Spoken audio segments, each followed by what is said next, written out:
What's up, YouTube? Welcome back to the channel. And today we're going to be talking about the Killing Joke. All right, so check it out.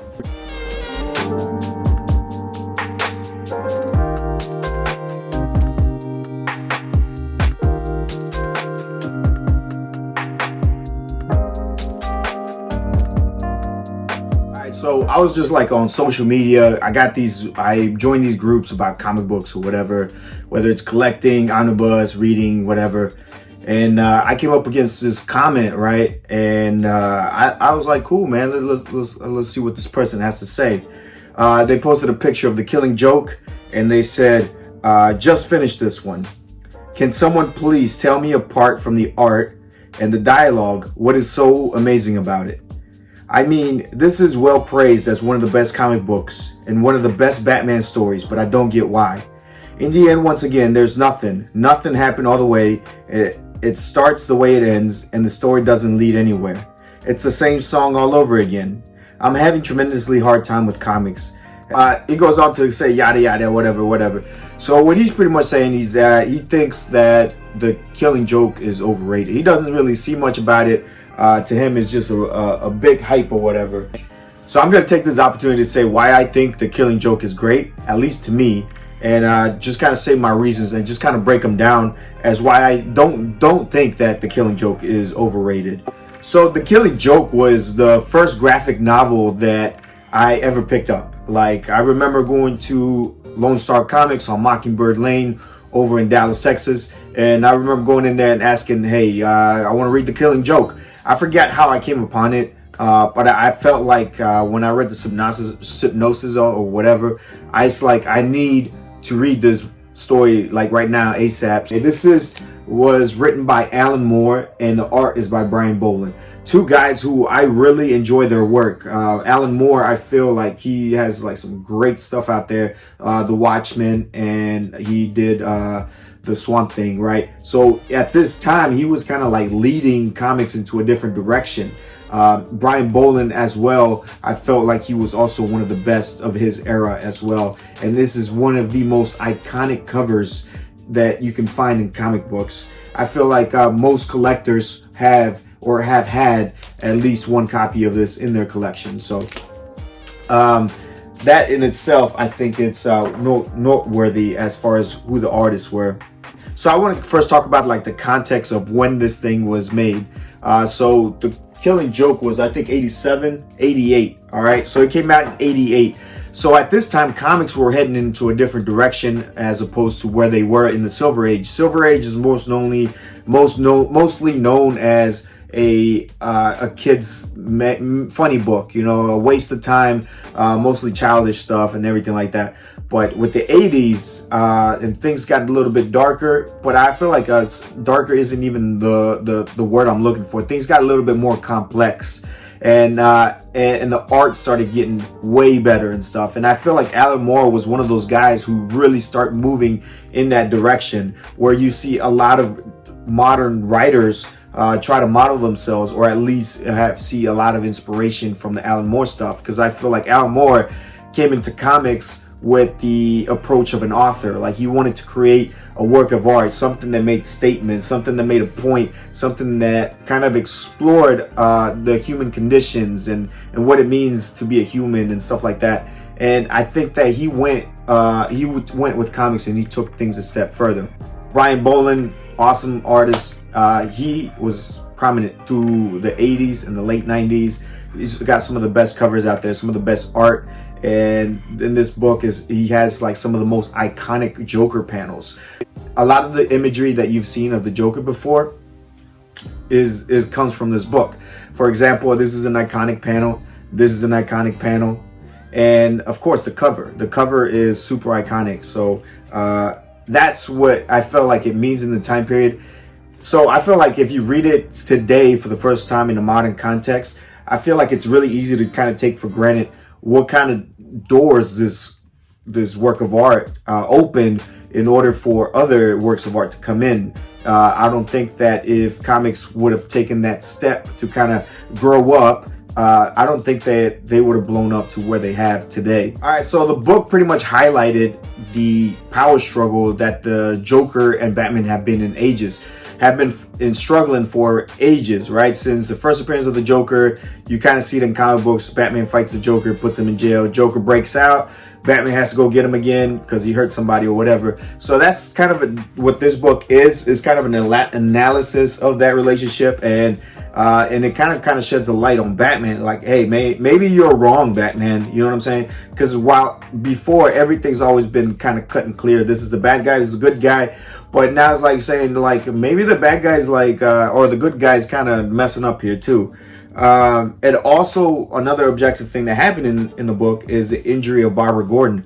Barbara Gordon is a beloved character who is Batgirl, and this has like huge ramifications on the character, not only on the character, but like on the psyche of the Batman for decades, for time to come. You know, then you have the future of the Oracle. Barbara Gordon has a triumphant return as Batgirl and stuff like that. So I think that that's awesome. I think that is really cool. All right, so now we're going to get into some of the fun stuff. All right, we're going to get into the subjective stuff, right? Some of the open-ended questions that it left at the end. One of the big questions is, did Batman finally kill the Joker?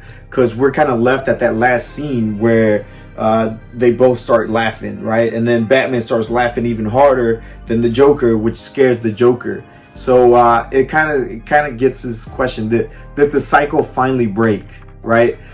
This cycle of, you know, of the Joker hurting people, breaking out of jail, and then Batman putting him back in there, but not finishing it forever. That it kind of puts into question that, you know, and it also kind of says, did the Batman kill the Joker? Me personally, I like to think that he did, and I also like to think that this is the universe where the Batman who laughs comes from. Like that's just my headcanon, though. That's what I like to think. I like to think that this Batman is the Batman who laughs. All right, but that's just me. All right. Also, this book is significant because it has the origins of the Joker. However, those origins have come into question because we're saying, okay, is this really for real? Because can we believe the Joker? Because the Joker is telling the story from his perspective, but can we really believe the Joker that these are his origins, or is he just freaking insane? Right, one of many stories that he probably comes up with, and that's what I really love too. Is that the Joker is kind of this character who just comes out of nowhere. So as soon as Batman appears, the Joker just appears instantly as a given, right? It's like if Batman exists, then Joker has to exist within that same universe. Like he just comes out of nowhere. There's no origins with him. He kind of goes years and years of just creating chaos and murdering people and all kinds of stuff. And where did he come from? We don't know. And I always love that mysterious part about the Joker, that we don't know where he comes from, and he's just kind of there. He just exists. So it's kind of up to you to decide whether you want to take this as the definitive Joker origin. Me, myself, I like to just kind of like say, nah, that's not it. The Joker's crazy. I like to keep some things. I'm okay with not knowing everything. You know what I'm saying? Like I'm okay with not being certain about things and just kind of leaving that mysterious mystique about the Joker. So I think that was really cool. That kind of aspect. Another thing that happens in this book is the Batman laugh. So the Batman is usually known as a guy that's super stoic, always brooding, you know, all that kind of crazy stuff. But the fact that he starts laughing in this book, it's awesome because it's out of character for him, and that's what makes people think that he killed the Joker. Because not only is he scaring the Joker, he's scaring the reader. He's like, oh shit, Batman's finally lost his shit. But also, you like to think that Batman was kind of realizing the insanity of this struggle. Like, I think he's finally put into question that one rule that he has of not killing people. You know, he's like, when is this going to end? And I feel like that is kind of like what the artist and the writer were trying to go for. Because if you see the first panel, mirrors the last panel as well. And I feel like that's kind of like symbolism for like a continuous, you know, vicious cycle that it doesn't end. So I feel like Batman might have realized or felt the irony of this crazy cycle that he's stuck in. And again, it's kind of like this unstoppable force that the Joker is, with this immovable object that Batman is, because he will not budge from that that moral or that ethic that he has, or that code that he has of not killing. So it's kind of like, boom, like what happens when also like this is like the story that influences a lot of future stories, like Jeff Johns' The Three Jokers, you know, Heroes in Crisis, all these other stories that you see coming out in modern days. You see the heavy influence by The Killing Joke as well. You know, and some of the other stuff in pop cultures that you see is, for example, the Batman Arkham Asylum game that came out, the first one. You can see a lot of that, you can see a lot of that personality from The Killing Joke coming out there. Also, I like to point out that that The Dark Knight, the movie with Heath Ledger, where a lot of people believe that that's kind of like the definitive portrayal of the Joker until now with Joaquin Phoenix and stuff. But that's kind of like that was like the main point of that movie, was that the Joker was this unstoppable force and the Batman was like this immovable object, and they kind of just met, and the Joker was just pushing him to see where this limit was going to be.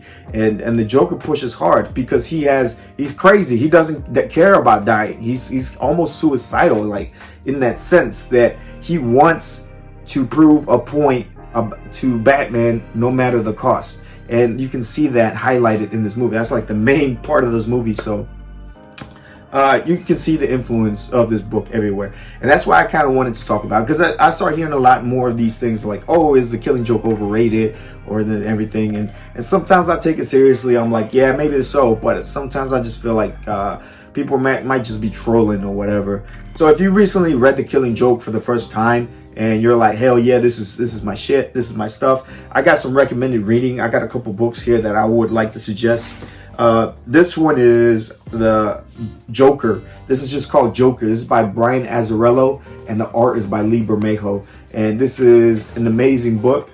And if you're like into the Heath Ledger Joker, the more darker, grittier, grimier, you know, from the slums kind of Joker, you'll enjoy this book for sure.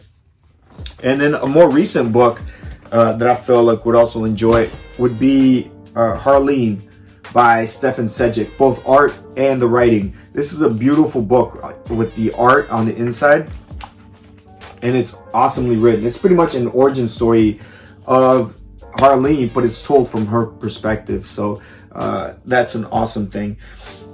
So yeah, man, that's it for the video. I just kind of wanted to say why I think The Killing Joke is so awesome to me, and why I think it was like one of the most influential books of history, not only in history or pop culture, whatever, but to me as well. So yeah, you guys let me know, what are your thoughts on The Killing Joke, and whether you think it's overrated or you think it's dope, man. And with that being said, man, thank you guys for checking out the channel. Thank you for checking out the video, and I'll see you guys on the next one. All right, peace.